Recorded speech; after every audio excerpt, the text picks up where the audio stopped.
Welcome back, students. Good to see you. Glad that you're here today. What we're going to do is we're going to learn a little bit about measurements today. And of course, always looking over my shoulder, making sure I'm measuring everything right and I have the right meter, whether it's in 4/4 or 3/4 time. Bad joke.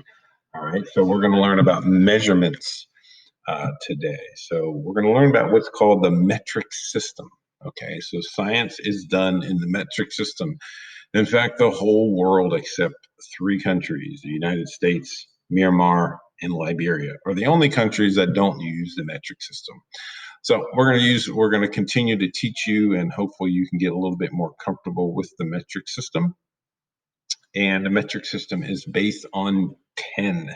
It is based on the number 10. So everything is very easily to convert. So thinking through it and retraining our brain is something that is difficult for to do. But the only way that you can really get used to using the metric system is, guess what? Use the metric system. That's the best way to get to know the metric system. So there are four basic units that we're going to be talking about in life science this year, and we're going to refer to those using these systems. So the first one is in the metric system. The standard unit for length in the metric system is the meter. Okay, the meter is broken up into 100 centimeters, but the meter is about as long as from, if you hold your hands out, it's hard to see on this camera, if you hold your hands out like I am here, the meter is about, if you hold your arms up, elbows straight up around your head, a meter is about this long. Okay, a meter is about that long, and it's broken up into smaller units. A tenth of a meter is 100 centimeters is a meter, and 1,000 milliliters is a meter. We'll talk about that a little later. So what you need to know is the standard unit that we measure is going to be based on the meter. Okay, we'll often use centimeters and milliliters when we are measuring things in life science. The standard unit for volume is the, is the liter. Okay, so you all might be familiar with 2-liter bottles, okay, of soda and that sort of thing. Okay, you might be familiar with the half-liter can of monster drink or soda, or half-liter a water bottle is usually about a half liter, 500 mils or 500 milliliters. That's about that is a half a liter. So the way that we measure volume, how much space something takes up or how much something holds, that's this measuring of volume. So a volume could be a liquid, a volume could be a gas, and believe it or not, volume could be a solid. How much is in, say, this container that I have right here? I can measure a solid, a liquid, or a gas in this container. But this container is built to really measure liquids more accurately.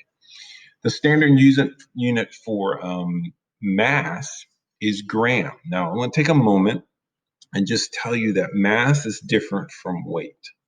Mass is not weight, and weight is not mass.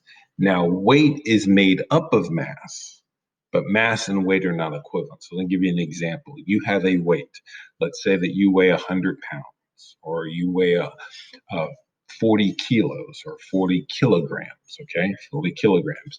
Your mass is made up of the stuff that makes you up. So when you think of mass, mass is the things that make you up, all your cells, all your bones, all your parts of your body, all your hair, all your eyes, all your lungs, your spleen, all of that makes you up. That's what mass is. Mass is the stuff that is in stuff. You can think of that way, or all the molecules that make you up. So that is your mass, the amount of material in your body, fat, carbohydrates, proteins, all that is in your body is that what makes you up. Okay.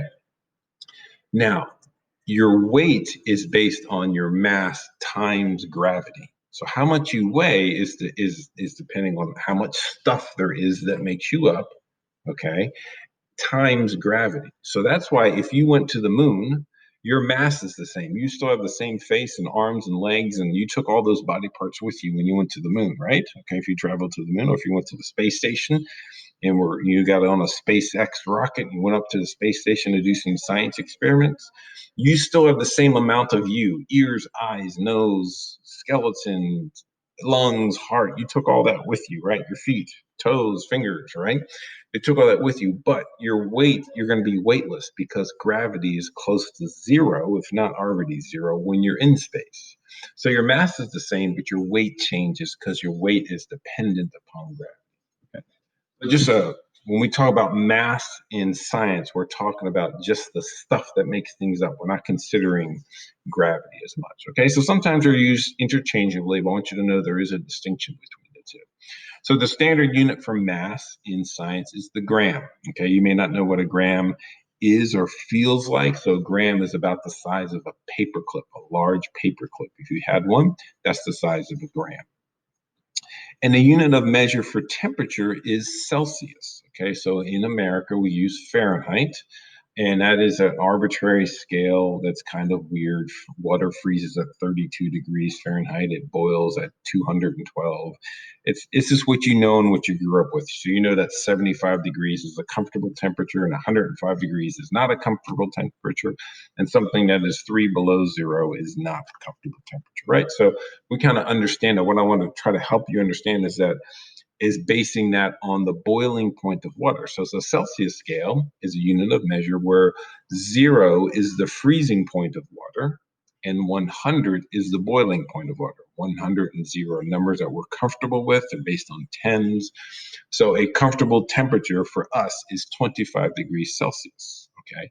A warm temperature for us is going to be about 40 degrees Celsius. A cool temperature for us is going to be somewhere around 5 or 6 degrees Celsius, right around the freezing point. All right, so these are the types of measurements we're going to do this year. We're going to get familiar. We'll do some conversions together in class. And so I just want to introduce one thing to you here, which are called the prefixes for the metric system. It's going to be helpful for you. Understanding that kilo means 1,000, hecto means 100, deca means 10, and then the ones place is going to be 1 meter, 1 liter, 1 gram, just like we were talking about before. And deci, like decimal, is point, like a decimal point is point. It's 0.1 or 1/10 of our main unit. Centi is going to be 1/100, so it takes 100 of these to make up one of the units: liter, meter, liter, or gram. And then milla, which means that there needs to be 1,000. Okay, so these are just a brief overview. I'm going to give you some assignments. We'll do some work in class time where we do conversions and getting comfortable with this. So that's all for this lesson, and I'll see you soon.